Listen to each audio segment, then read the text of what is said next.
Ano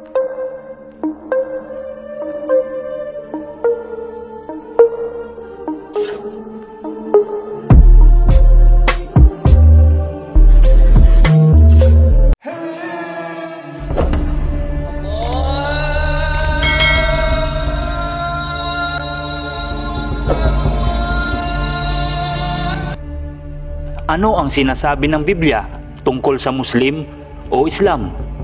Bagaman ang Islam ay hindi direktang binanggit sa Biblia, ang Biblia ay nagtatala ng isang paksa patungkol sa mga taong Arabo bilang mga anak ni Abraham na naninirahan sa silangang bansa. Ang kasaysayan ng mga taong Muslim ayon sa paniniwala ng iba sa makatuwid ay nagsimula sa propetang si Abraham at sa kanyang mga inapo sa pamamagitan ni Ismael, ang kanyang panganay na anak. Ang panganay na anak ni Abraham kay Hagar na taga-Ehipto ay si Ismael.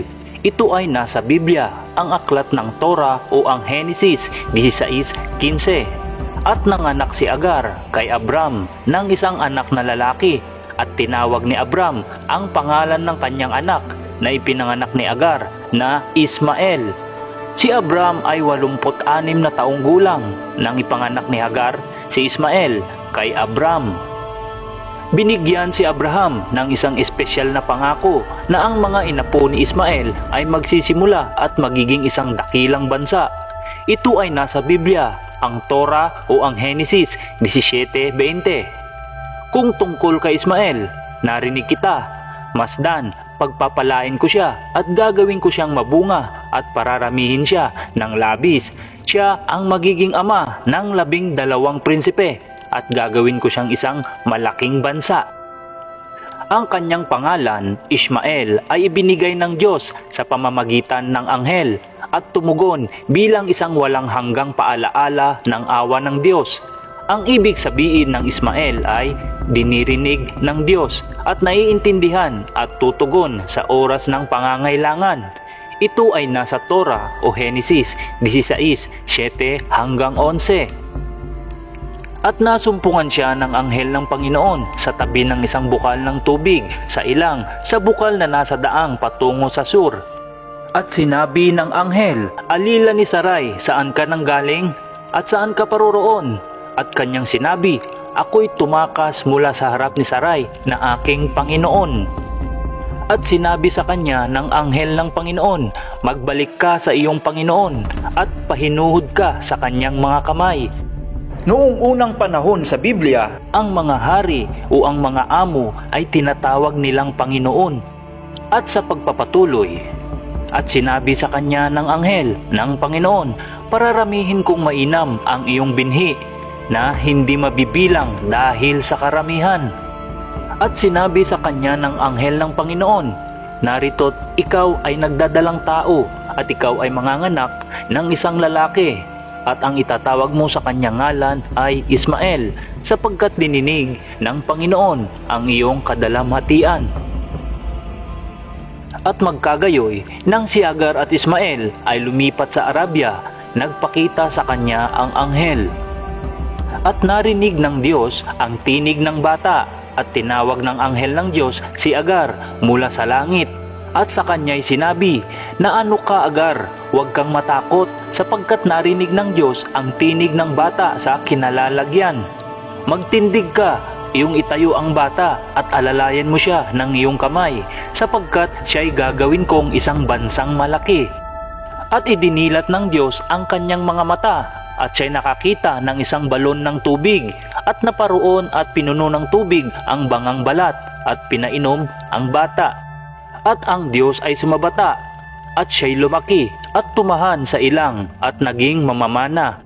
At nanahan siya sa ilang ng Paran at ikinuha siya ng kanyang ina ng asawa sa lupain ng Ehipto. Bagamat hindi naman partikular na sinasabi ng Biblia kung kailan nagsimula ang Islam, tuklasin natin ang mga sumusunod.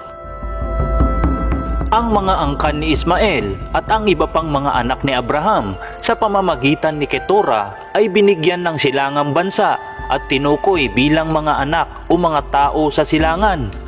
Sila ang mga ninuno ng mga Arabo.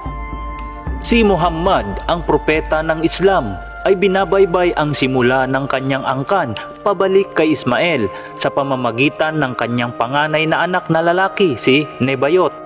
Ito ay nasa Biblia, Genesis 25, 6-12 hanggang 18. Datapwat, ang mga anak ng naging mga babae ni Abraham ay pinagbibigyan ni Abraham ng mga regalo, at samantalang nabubuhay pa siya ay mga inilayo niya kay Isaac na kanyang anak sa dakong silanganan, sa lupaing silanganan.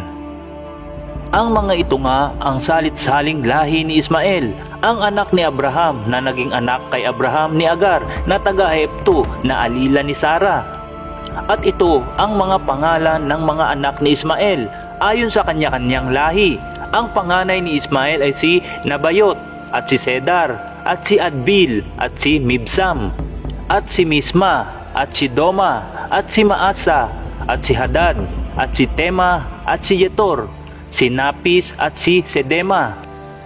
Ito ang mga anak ni Ismael, at ito ang kanya-kanyang pangalan ayon sa kanya-kanyang nayon at ayon sa kanya-kanyang hantungan, 12 pangulo ayon sa kanilang bansa.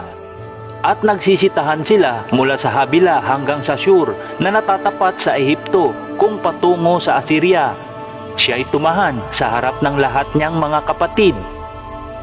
Ang mga lugar na binanggit dito sa versikulo 18 ay matatagpuan sa Central at Northern Arabia. Mayroong katibayan ng espiritual na pagsasama sa pagitan ng mga anak ni Abraham sa pamamagitan ni Isaac, ang mga Hudyo, at ng mga anak ni Abraham sa pamamagitan ni Ismael, ang mga Arabo, at ang mga propeta ng Islam, si Muhammad. Magkasamang inilibing ni Ismael at Isaac ang kanilang amang si Abraham. Ito ay nasa Biblia, Genesis 25, 7 hanggang 10. At ito ang mga araw ng mga taon ng buhay na ikinabuhay ni Abraham, 175 taon. At nalagot ang hininga ni Abraham at namatay sa mabuting katandaan, matanda at puspos ng mga taon, at nalakip sa kanyang bayan. At inilibing siya ni Isaac at Ismael na kanyang mga anak sa yungib ng Makpela, sa parang ng Efron na anak ni Zohar na Heteo na nasa tapat ng Mamre, sa parang na binili ni Abraham sa mga anak ni Het. Doon inilibing si Abraham at si Sarah na kanyang asawa.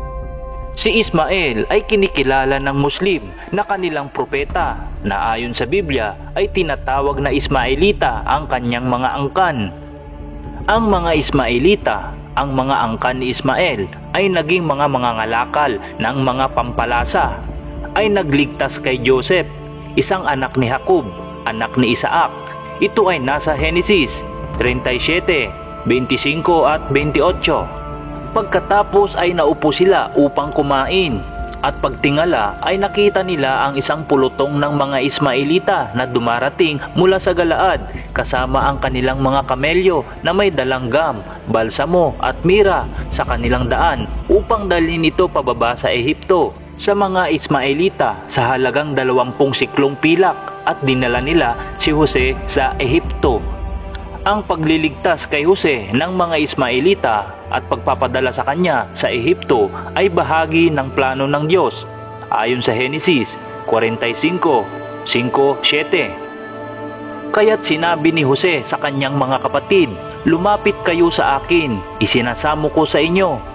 At lumapit sila, at kanyang sinabi, "Ako'y inyong kapatid, si Jose, na inyong ipinagbili sa Ehipto.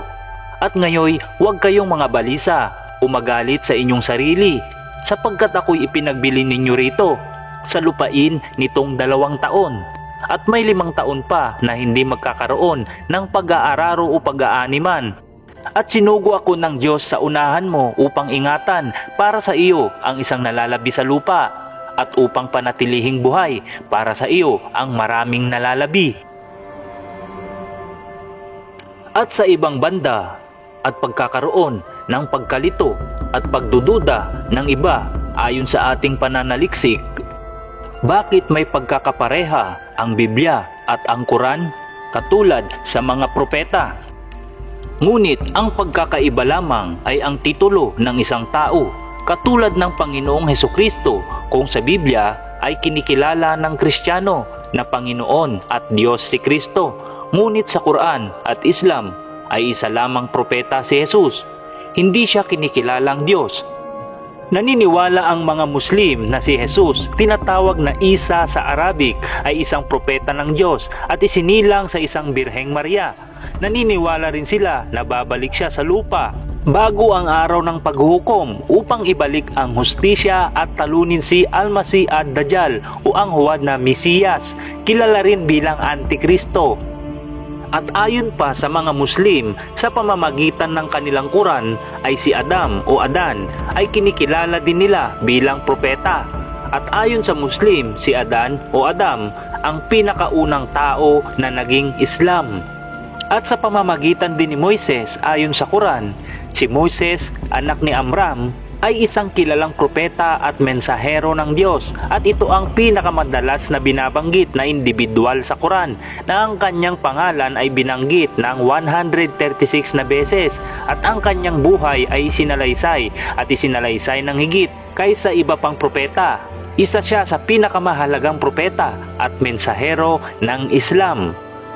Ngunit, ayon sa ibang pag-aaral, kung nagkaroon man ng pagkapare-pareho ang Biblia at ng Quran ayon sa mga karakter ng mga tao, gaya ng Abraham at Ibrahim naman sa Quran, marami ang naniniwala na maaaring kinopya ni Muhammad na propeta ng Islam ang Biblia dahil mas matanda ang Biblia kaysa Quran. Ang Biblia ay sinulat sa pagitan ng 1400 BC at AD 95. Noong AD 400, daang-daang taon na ang lumipas bago si Muhammad, ang Biblia ay naipamahagi na sa buong kilalang bansa noong panahong iyon sa maraming iba't ibang lengguwahe. Hindi mo maaaring husgahan ang Biblia batay sa sinasabi ng Quran. Sa halip, kailangan mong hatulan ang Quran batay sa sinasabi ng Biblia. Dahil pagtapos ng pag-iral ng mga sinaunang Kristiyano, ilang siglo ang dumaan bago lumitaw ang relihiyong Islam at sa panahong iyon naniniwala sila na kinopya ni Muhammad ang Biblia, peace be upon him. Ito nga ay pagtatalo sa pagitan ng mga sekta at ano sa palagay mo, nagkaroon kaya ng pangungopya sa Biblia?